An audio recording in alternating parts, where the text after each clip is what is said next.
In kinematics, we have studied the changes in motion only. Our understanding about the changes in motion is of little value without knowing its causes. The branch of mechanics that deals with the study of motion of an object and the cause of its motion is called dynamics.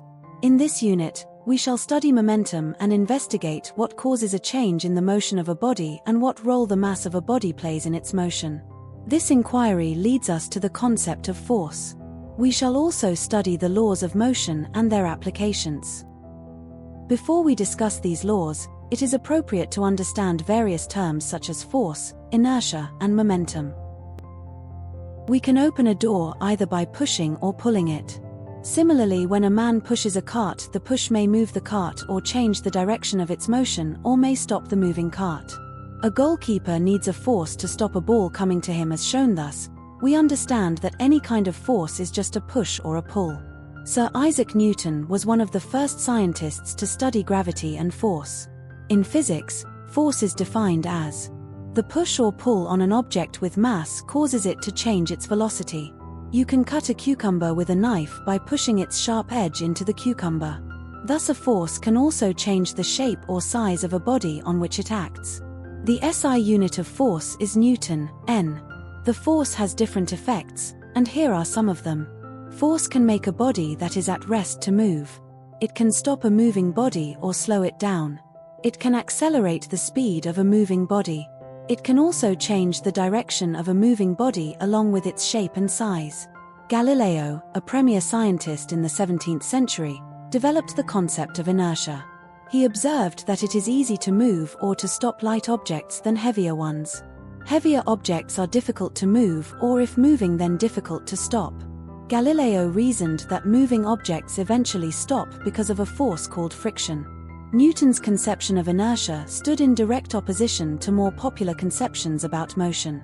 It is the natural tendency of objects to resist changes in their state of motion. This tendency to resist changes in their state of motion is described as inertia.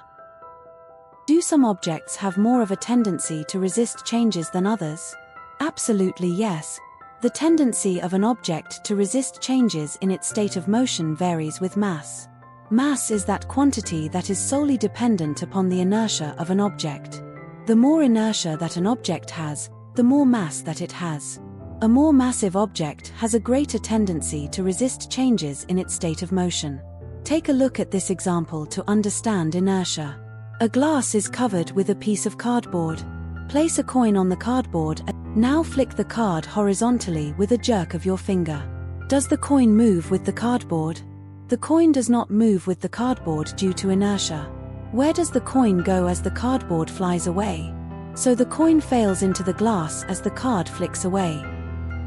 A bullet has a very small inertia due to its small mass. But why does its impact is so strong when it is fired from the gun? On the other hand, the impact of a loaded truck on a body coming its way is very large even if the truck is moving slowly. To explain such situation, we define a new physical quantity called momentum. Momentum can be defined as mass in motion. All objects have mass, so if an object is moving, then it has momentum, it has its mass in motion. The amount of momentum that an object has is dependent upon two variables: how much stuff is moving and how fast the stuff is moving.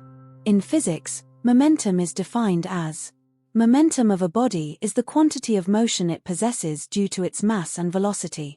The momentum p of a body is given by the product of its mass m and velocity v. Thus p equals mv. The equation illustrates that momentum is directly proportional to an object's mass and directly proportional to the object's velocity. Momentum is a vector quantity.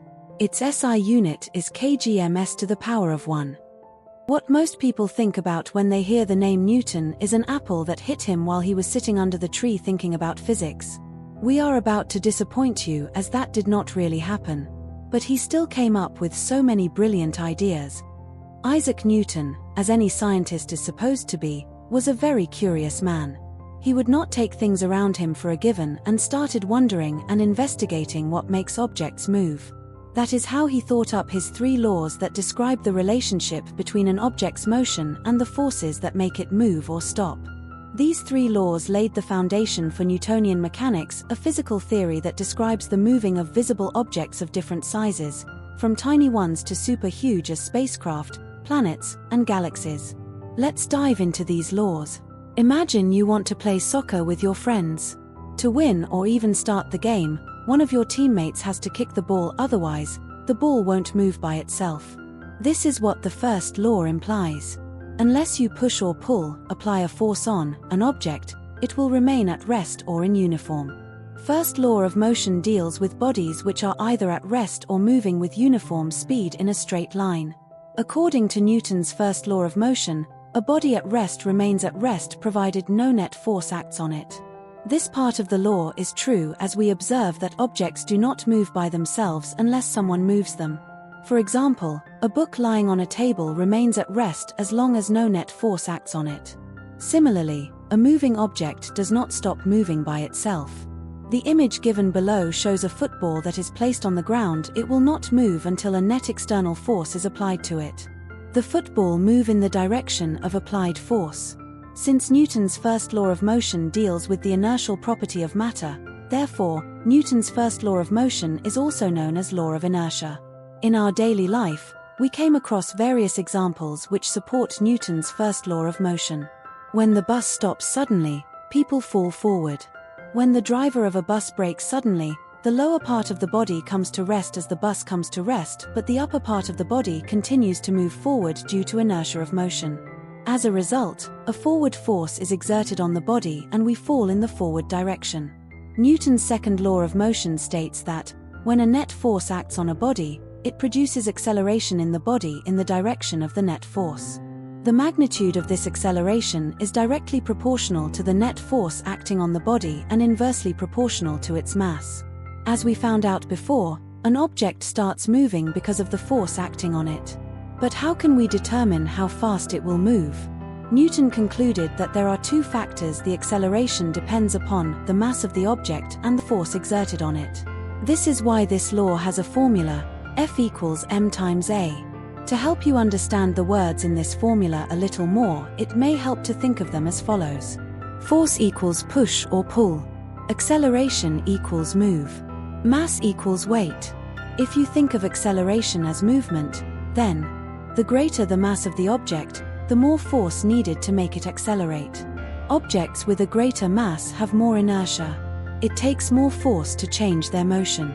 SI unit of force is Newton, N. According to Newton's second law of motion, 1 Newton, 1 N, is the force that produces an acceleration of 1 ms squared in a body of mass of 1 kilogram. Newton's second law of motion, encapsulating the relationship between force, mass, and acceleration, is a pivotal concept in understanding the dynamics of motion. Here are some of the examples which highlights how changes in force and mass influence acceleration, demonstrating the law's practical relevance.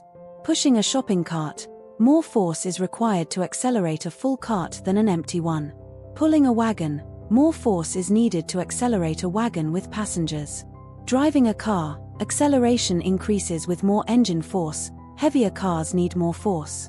Generally, mass and weight are considered similar quantities, but it is not correct. They are two different quantities. Mass of a body is the quantity of matter possessed by the body. It is a scalar quantity and does not change with change of place. It is measured by comparison with standard masses using a beam balance. On the other hand, weight of a body is the force equal to the force with which Earth attracts it. It varies depending upon the value of g, acceleration due to gravity. Weight of a body of mass m is related by the equation W equals milligram. Weight is a force and thus it is a vector quantity. Its SI unit is Newton, N, the same as force. Weight is measured by a spring balance. If we want to use one word to describe this law, it is karma. You get back as much as you give, and apparently, it is a physical law and not just a philosophical concept.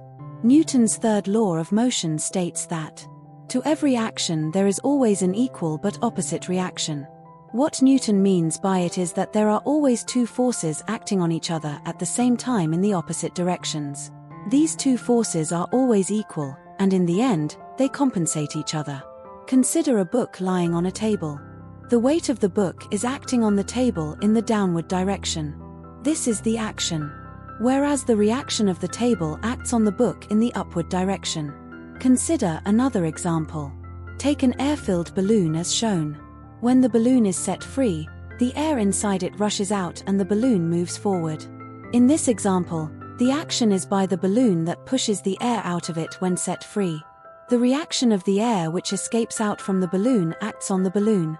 It is due to this reaction of the escaping air that moves the balloon forward. Similarly, a rocket moves on the same principle. When its fuel burns, hot gases escape out from its tail with a very high speed. The reaction of these gases on the rocket causes it to move opposite to the gases rushing out of its tail. Well, that's about it. In the next video we will discuss tension, friction, and uniform circular motion. Thank you for watching. Please like, share and subscribe to my channel and press the bell icon to get new video updates.